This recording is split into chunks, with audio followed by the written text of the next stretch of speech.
I thought time would erase him. I thought silence was safer than truth. But the day he stood in that doorway, holding the one thing I'd hidden from the world, I realized something terrifying. Some love doesn't fade, it waits. The first time I saw him again, I dropped the mug I was holding. It shattered on the floor, coffee spilling everywhere, dark and warm against my bare feet. Michael stood in the doorway, holding a small box in his hands, the same box I had hidden years ago in the attic. "I think this belongs to you," he said quietly. My breath caught. I hadn't seen that box since before I left home. Before my mother passed away, before everything changed, he looked older now. Lines framed his eyes. His hair silvered at the edges. But his voice was exactly the same, steady, careful, soft, the kind of voice that used to make me feel safe. "How did you find it?" I whispered. He placed the box on the table. "It fell when I was fixing the roof. I didn't mean to open it. I froze." "You opened it?" He nodded once. I had to make sure it wasn't something important. I wanted to say something, anything, but my throat closed. That box held the letter I never meant for anyone to read. The one I'd written to him the night I left this house. The letter where I told him the truth I had buried. For a moment, the air between us felt heavy. Outside, the wind rattled the windows. Inside, I couldn't stop shaking. "What did you read?" I asked finally. He hesitated enough to know I should have asked you more questions back then. I swallowed hard, trying to breathe. "That was years ago, Michael. It doesn't matter now. He studied me for a long moment. If it didn't matter, you wouldn't be trembling." I turned away, pretending to clean the mess on the floor. My hands were shaking so badly I dropped a piece of glass again. He stepped closer but stopped midway, as if afraid to cross an invisible line. "I never wanted you to feel unheard," he said quietly. "But I think I did. And for that, I'm sorry. I didn't look at him. I couldn't." The sound of his voice brought back too much. Late nights in the kitchen, quiet conversations about life, art, and meaning. My mother always said we understood each other too easily. I didn't realize how true that was until I had to leave. I thought moving away would make it easier, but standing here, seeing him hold the box that carried my secret, it felt like no time had passed at all. I took a deep breath and said, "It was just a letter. I was confused." Michael shook his head slowly. "No, you were honest." That's what makes it hard to forget. His words made my stomach twist. I wanted to ask what he meant, but before I could, the doorbell rang. We both froze. He exhaled, relieved. That must be the delivery. I ordered new frames. He walked toward the door, but I stayed still, watching the small wooden box on the table. The edges were worn, the latch slightly broken, but it still looked exactly the same as the day I left it behind. I remembered sitting on the floor crying quietly, so no one could hear, writing the words I couldn't say aloud. "You see me in ways no one else ever has, and that scares me." He had seen through every mask I wore, every fake smile I gave. He knew when I was lying, even when I didn't speak. That kind of knowing had frightened me then. It still did. When Michael came back inside, I forced a smile. "I should probably go." He looked at me for a moment, then said softly, "Before you do, I think you should read the rest of that letter." My heart stopped. "You didn't finish it." He shook his head. No, I couldn't. It felt too personal. He pushed the box toward me. I hesitated before taking it, the wood cool against my palms. Then, just as I started to open it, he said something that made my breath catch. "Your mother told me something before she passed," he said quietly. "Something about that night you left." I froze. "What did she tell you?" He looked at me with the same calm eyes I used to trust. Eyes that seemed to hold too many memories. "She said, 'You didn't just leave because of college,'" he whispered. "She said, 'You left because of me.'" The room fell silent or outside. The wind howled through the trees. And somewhere in the house, a picture frame slid from the wall and hit the floor. I looked down at the letter still folded in my hands. And suddenly, I wasn't sure which truth was worse, what I had written, or what my mother had known. The box sat between us like a silent bridge. I didn't open it right away. Instead, memories crashed over me, sharp and uninvited. I remembered the first time I met Michael. I was 16, awkward, unsure, hiding behind a book in the living room. My mother had asked him to help rearrange some old paintings in the hallway. He knelt down beside me, smiling, and asked, "Do you like art?" I mumbled a yes. He didn't push. He just sat there flipping through the pages of my sketchbook as if each drawing spoke louder than words. I never met anyone who looked at my world the way he did. Not just the pictures, but me, the real me. Over the next year, he became a quiet part of my routine. He taught me how to see light and shadow, how colors could hold emotion. He didn't try to change me. He simply noticed. I remember one rainy afternoon sitting in the studio with him. I was frustrated with a painting I couldn't get right. I can't do it, I said, crumpling the paper. You can, he said softly. You're just afraid to trust it. I looked at him confused. Trust it. Trust yourself, he said. Everything else follows. That moment stayed with me. He had a way of cutting through the noise in my head, seeing what I wanted, but couldn't admit even to myself. Then the day came when I left for college. I thought I had to go to escape, to find myself, to leave all the confusion behind. I didn't understand what I was leaving behind either. The comfort of someone who saw me without judgment, someone I had begun to rely on more than I knew. We said goodbye at the door. I remember the awkward silence, the half-smile I forced. Write to me, he said. I will. I lied. Might tell him everything, but the words stuck in my throat. I didn't even know where to start. Doubt letters came and went for a few months until they stopped. Life swallowed us both, me with classes and new friends, him with his gallery and responsibilities. I assumed he had moved on. I thought I had. But seeing him now holding the box, it hit me that none of that distance had ever erased him from my mind. Do you remember that day in the park? He asked suddenly, breaking the silence. I shook my head. Which one? The one before you left. You were sitting by the fountain, notebook on your lap, scribbling furiously. I asked if you were okay, and you told me you weren't ready for the world yet. I laughed softly, though it hurt. I thought I had to hide it, pretend I was fine. You never had to, he said. I could see everything anyway. The words made me swallow hard. For years I had thought I was protecting him by keeping my fears and mistakes hidden, but he had seen all along patiently, silently, waiting for me to trust him. I remembered now why we drifted apart. It wasn't distance alone. It was my pride, my stubbornness, my refusal to let anyone see the chaos inside me. I had run, thinking it was easier than explaining my own heart. And in doing so, I had left him confused, hurt, unsure if he had done something wrong. I glanced at him now. His eyes were calm, but there was a quiet intensity there, the kind that belonged to someone who had lived with unspoken questions for too long. Did you ever wonder why I left? I asked, my voice barely above a whisper. He nodded. Every day, but I never wanted to ask in the wrong way. I didn't want to push you away faster. The truth hit me like a gust of cold wind. We hadn't been separated by anger or dislike. We had been separated by silence, a wall we built together without realizing it. I opened the box finally. Inside, wrapped carefully in tissue, was the old letter I had written all those years ago. The words looked the same, but the paper had yellowed with time. I unfolded it slowly, expecting to see my own voice staring back at me. Instead, there was another note tucked underneath. Not mine. Dot. It was in his handwriting. I always knew you were brave enough to tell the truth. It read, I just waited to hear it from you in your own time. My breath caught. I hadn't expected him to write back.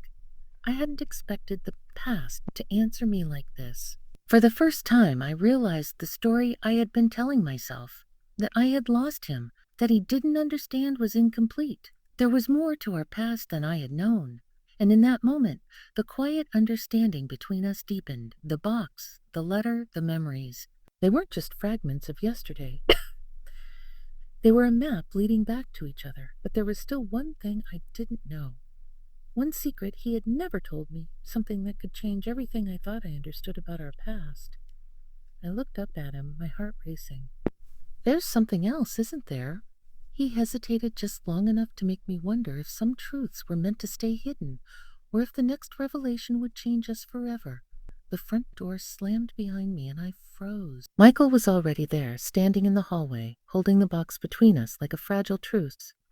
Hey, I said, my voice tighter than I expected. Hey, he replied. The word was simple, but it carried years of unspoken things. I could feel the weight in it. The room smelled faintly of paint and old wood. I hadn't realized how much I missed it. This quiet space where we had shared so many small secret moments. He set the box down gently on the table. "You've changed," he said almost casually. I looked at him. "So have you." Not really," he said, smirking faintly. I still trip over my own words. I laughed softly, though it hurt a little. His presence brought a flood of memories. Laughter, rain-soaked afternoons, nights spent quietly drawing in the living room. Memories I thought I had buried.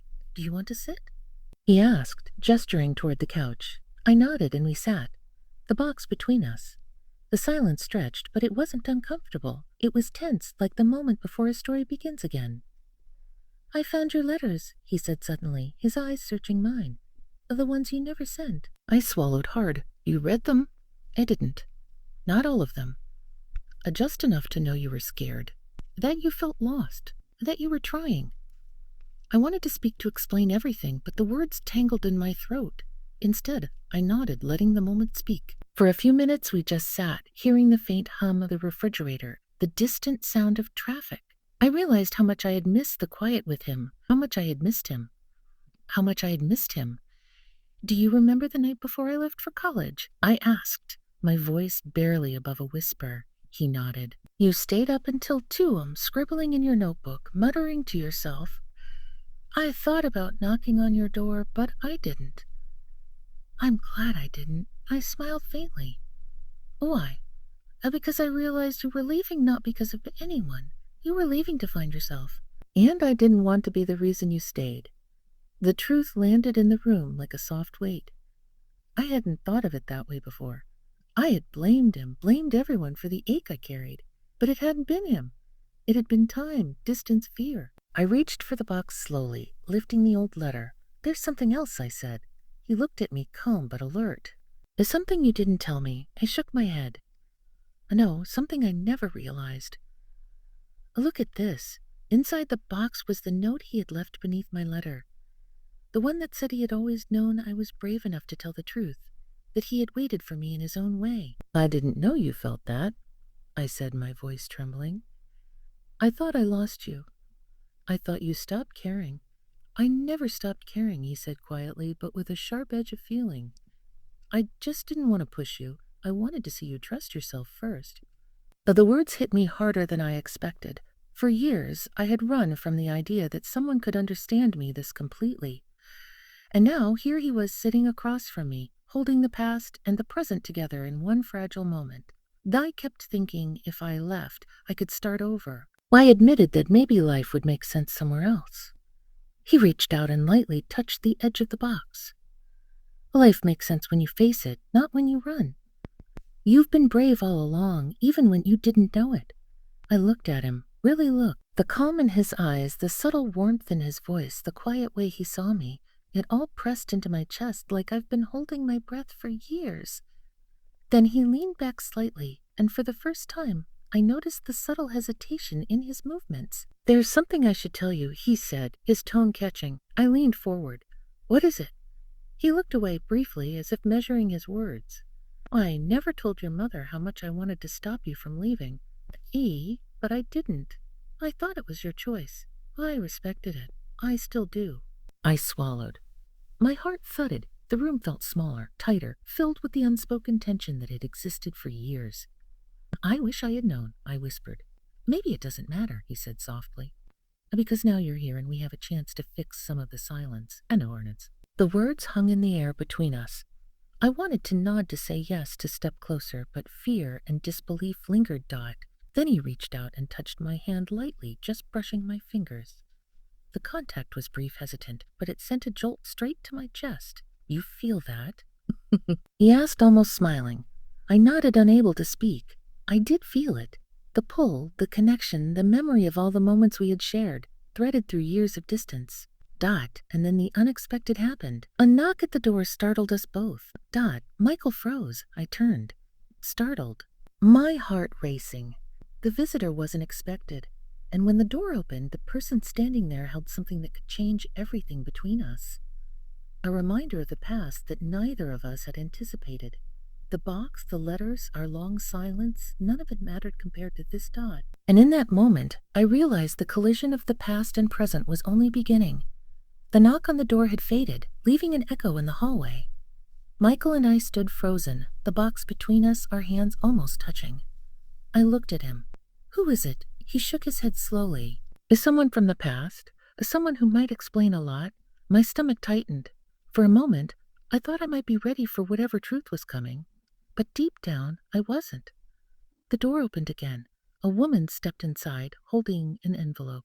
Her eyes were calm, but there was urgency in her movements. I think this belongs to you, she said, handing it to me. I took it, hands shaking.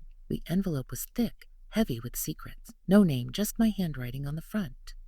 Dot, Michael watched me, quiet. His eyes were steady, but I could feel him holding back the words he didn't yet want to say. I opened the envelope carefully.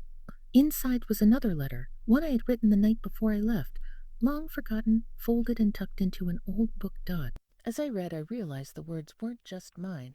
Someone had added notes in the margins, small scribbles, and a familiar handwriting. Michael's, I wanted to tell you then, but I was afraid of changing everything. I still see you even when you're gone. I froze. My chest tightened. For years I had thought he didn't understand why I left, that he had simply let me go. But he had been watching, caring, silently, holding the truth I hadn't dared speak. I looked up. You wrote this. He nodded quietly. I wanted you to know I never stopped seeing you, Crow. Even when you left, even when I said nothing. I swallowed hard. All these years, I thought you didn't care. I blamed you for everything. No, he said. I cared too much. I didn't want to pressure you or make you feel trapped. I thought it was your choice, and I waited. The room was silent. Only the hum of the refrigerator filled the space. I couldn't breathe fast enough. I should have trusted you, I whispered. You did, eventually, he said softly. You're here now. I couldn't hold back the tears. Not loud, not dramatic, just quiet, warm tears rolling down my cheeks. Years of silence, misunderstanding, distance, all converging into this one moment. Michael stepped closer. Not too close, not enough to make it awkward. Just close enough to be present, to be real. You left because you had to, he said. Not because of me, not because of anyone else.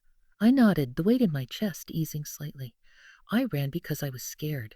Scared of what I felt. And scared of losing you if I stayed. He gave a small understanding smile, and he stayed because I knew you would come back one way or another. I laughed softly through my tears. That's the hardest part. Knowing someone waits for you. It makes leaving even harder, he nodded. In coming back even harder still. We sat in silence, sharing the moment without needing words. I realized the truth wasn't something to fight or fix. It was just a bridge connecting us again. Then I noticed something else in the envelope. A folded photo, old and slightly faded. It was of me as a teenager standing by the fountain in the park, notebook in hand, but someone else was in the background. Michael, smiling softly, looking at me the way only he could. I looked up at him, my voice trembling. He hesitated, and I could see the memories flicker in his eyes. Because I didn't want to change your choice. I didn't want you to feel obligated. I wanted it to be yours. I took a deep breath. So all this time we weren't really apart. You were watching, caring, waiting. Yes, he said. I never left. Not really. I just stayed silent. I wanted to step closer to bridge the years of distance with a single motion. But my mind caught itself. The past had hurt. The years had shaped us. And the truth finally revealed carried more weight than I expected. I don't know if I can trust myself, I said quietly, or if I can trust that. We can start again. He reached out, resting a hand near mine, careful not to touch. You don't have to decide now, but you have to see that I never stopped being here. That hasn't changed. My heart raced. The room felt impossibly small, filled with unspoken emotions. The letters, the photo, the memories, all of it demanded something from me. A choice, Dot, and then he said something that made my chest tighten, almost painfully. If you want, we can try, but it's up to you. You won't step forward unless you do. I looked down at the photo, at the letters, at him. My heart wanted to leap forward, but fear held me back. I whispered almost to myself. I don't know if I can, he nodded quietly, accepting it. And then we wait, because some truths, some connections are too important to rush. The room went silent again, but this time it was different. The walls weren't holding secrets. They were holding possibilities. And for the first time in years, I realized the next step wasn't just about forgiveness or understanding. It was about a choice I wasn't sure I could make. The room was quiet. The letters lay scattered on the table, the old photos still between us. Michael sat opposite me, hands folded, eyes calm but alive with a quiet hope. I took a deep breath and let the silence settle around us. No rush, no panic, just the weight of everything that had been left unsaid. Finally, speaking through its absence, I read everything, I said softly. And I understand now more than I ever did before, he nodded. You don't have to say more than that. Understanding is enough. But I did want to say more. I wanted him to know that I wasn't angry anymore. At the years of distance, the quiet ache in my chest had led me back here to him. To this moment, I was afraid, I admitted. Afraid that if I came back, things would be different or worse. That they'd be the same and I'd lost my chance. He smiled faintly, reaching for the old box, not opening it, but letting his fingers brush the edges. You didn't lose your chance. And things they're different because we've grown. You, me, everyone. I felt the truth in that. The years apart hadn't erased what we had. They had made it stronger, quieter, deeper. For the first time I reached out, not too close, not too fast. Just my hand resting lightly near his on the table. The gesture was simple, but it spoke of trust, patience, and connection. Michael glanced down at our hands, then back at me, and a slow, genuine smile spread across his face. You know, he said softly. I always believed you'd come back. Well, I just never knew when. I laughed quietly, the sound catching in my throat. I never knew either. Oh, but here we are, he nodded. Here we are, he nodded. Here we are. I picked up the letter he had left beneath mine all those years ago, the note he wrote. The one that told me he had seen me, understood me, waited for me. I held it to my chest and realized something. This wasn't just a letter. It was a promise, a bridge across years. Silence and fear. I think we can start again, I said, voice trembling. Michael's eyes softened. I think we can, and this time we won't let silence rule us. We spent the afternoon sorting through the letters and sketches, sharing stories I had long forgotten, and seeing pieces of each other that had stayed the same. The house, the old paintings, the quiet corners. They felt alive again, filled with the kind of warmth only understanding and love can bring.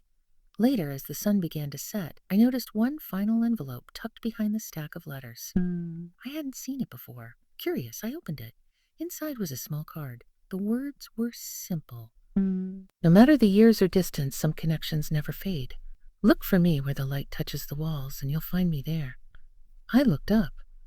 Michael was standing by the window, the golden light falling on his face. He smiled softly, and in that moment, the words on the card weren't just ink on paper. They were a reflection of him, of us, of everything that had been waiting for this day. I felt a lump in my throat. All the fear, all the hesitation, all the years of wondering, they melted away. I walked toward him slowly, letting my hand brush the edge of his as I reached for his. He didn't pull back. Instead, he held it gently, letting our fingers intertwine without words, letting the moment speak for itself. The sky outside had turned shades of pink and gold. The world felt impossibly wide and intimate at the same time, like we had stepped into a memory we hadn't made yet. I've waited a long time for this, he said quietly. Me too, I whispered. We didn't need to say more. Other letters, the letters he had left, the years apart, and the truth finally revealed. It was enough. I pressed the small card to my chest one last time and looked at him. Some connections really don't fade, I said. He nodded, smiling. Some don't. Yeah. And in that golden light, with the box of letters between us, the past behind us, and the future stretching wide and open, I finally understood what my soul had known all along. Some truth, some love, wait patiently. And when the time is right, they bring you exactly where you belong, tenfold. I took a deep breath and let the world fall into place around us, And for the first time in years, I smiled fully, completely, without fear, because some things are worth waiting for.